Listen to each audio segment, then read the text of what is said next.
Hey team, hope you're doing well. Darwin Crawford back here with another video. In case you've missed the last couple or you don't know me, I am a real estate investor. I live in Scottsdale. I run a little bit of commercial, a little bit of residential property, do a lot of chilling out when I can, and make videos. So anyway, appreciate you being here.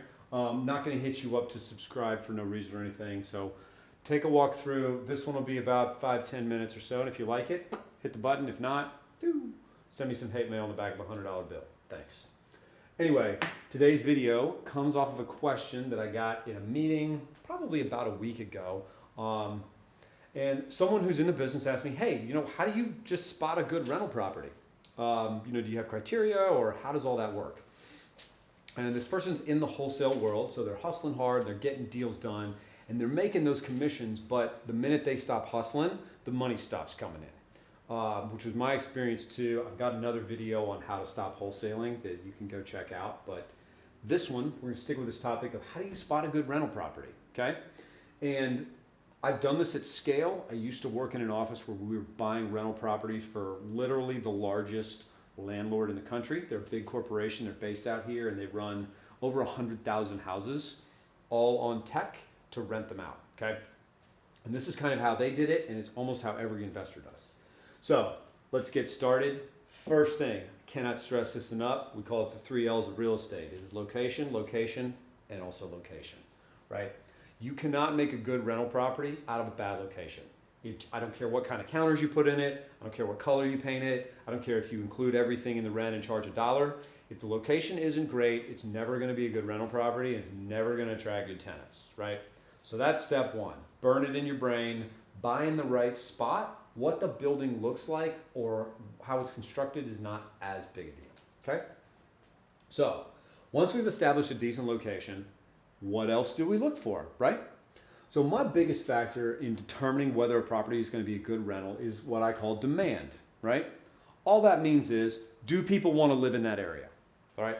I don't know the reason, or I haven't figured it out yet, but people want to live in certain parts of town, and every rental property is going to be a little different in terms of the demand, right?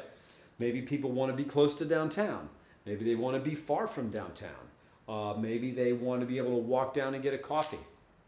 Maybe they want to have some land in order to be able to put all their stuff. Maybe they have horses.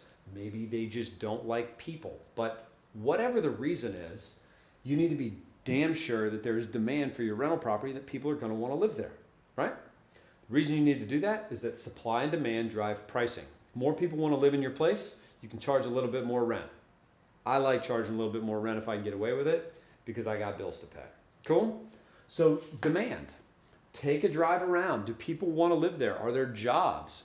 Is it safe? Is there a spot for their kids to play? These are all factors that drive demand, and you have to be really conscientious of them when you look into rentals, okay? The second thing I look for in a rental property are amenities, okay?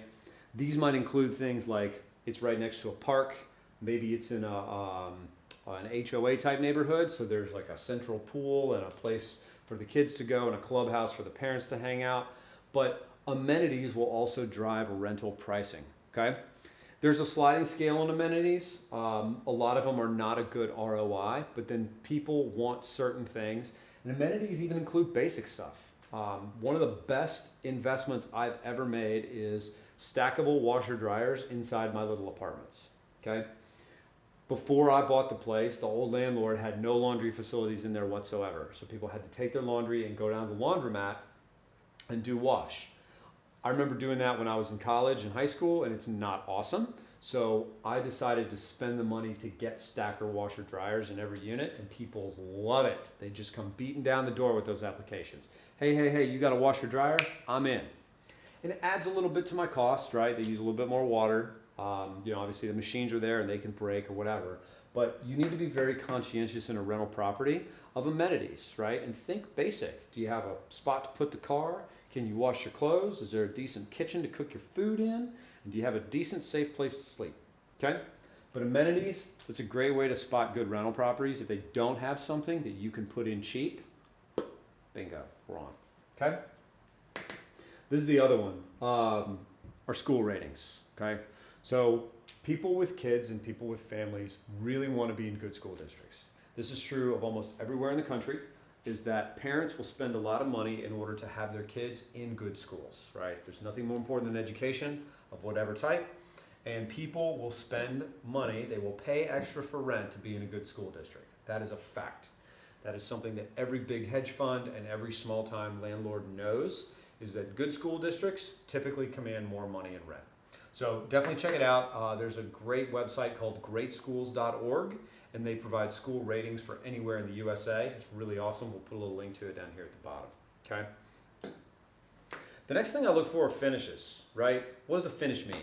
A finish means, what does it look like on the inside, right? Is it grandma's house with lime green walls and like all the old scalloped edges places, that sort of thing?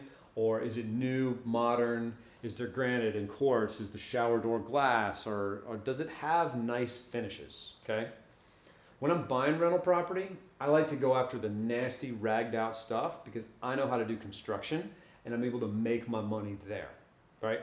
If you don't know which end of the hammer to hold, you might want to pay a little bit more money for nice finishes because typically nicer finished apartments are going to attract a better class of tenant, okay? And what you want is a nice, solid tenant base that's going to take good care of your property. They're going to take some pride in where they live, and they're not going to give you a lot of problems. And finishes can't affect that. For me, like I said, I like the raggedy stuff. I'm not scared to rip open walls, dig up sewer mains, put new electrical panels in. That's what I know how to do. But if that's not you, then that would not make a good rental property for you to buy, okay? The other part of finishes, this is more of an exterior thing if you're driving by looking at the building or the house or what have you, is what we call deferred maintenance. Rather than write all that out, because my handwriting sucks, I just put demaint.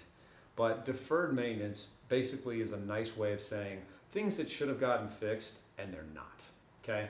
Peeling paint, shutters falling off, roof hasn't been done, front door's hanging on one hinge, family of pigeons up in the attic, lawn hasn't been mowed since 1976. All this kind of stuff is going to allow you to put a little bit of sweat into this property and get a good deal, okay? I mean, and I like them as raggedy as they come. The fourplex that I bought had an old trampoline in the yard, a couple of lawn chairs, a motorcycle chain to a tree, a whole 9 yards. It was bad. Now it's beautiful. We cleaned it all up, but I've definitely lost some weight since I started that project. So deferred maintenance, I definitely look for in order to find a good deal on a property because I don't mind getting dirty and doing the work. And the last thing I look for in a rental property that to me smells like a good deal is bad management, okay? There's a big argument out there. I've got another video on this, you can check it out, about do I hire a property manager or not, right? Do I self-manage my rentals or do I hire somebody? For a lot of investors, they will take the hire the property management route. And I can tell you from experience, I firmly believe it, I preach it, I practice it. Property management is garbage and they will wreck your investment and they charge you way too much for stupid stuff. I said it, I'll say it again, right? They charge too much, they treat tenants like crap. What happens is that you get bad management and they will run the building into the ground, okay? I like bad management when I'm looking at places because it means you can definitely get more money for rent if you do your job well. And you can definitely fix the place up and the tenants will appreciate it. That's been my experience every single time, okay? So bad management is great. It smells like money. Buy the property, kick the managers out of there just like you kick the bad tenants. Fix it up, make it look nice, put the right finishes in, put some amenities in there. Hopefully you bought it in the right location and you've got the recipe for a great rental property. So anyhow, gang, I hope that was helpful. I know it's just a quick overview, but this system I've used in half the states in the US to buy property, and I use it right here in Arizona, which is my home, and it'll work for you as well. So take a lap through. If you got questions, chuck them down there in the comments. Look forward to hearing them, and we'll see you on the next one. Peace.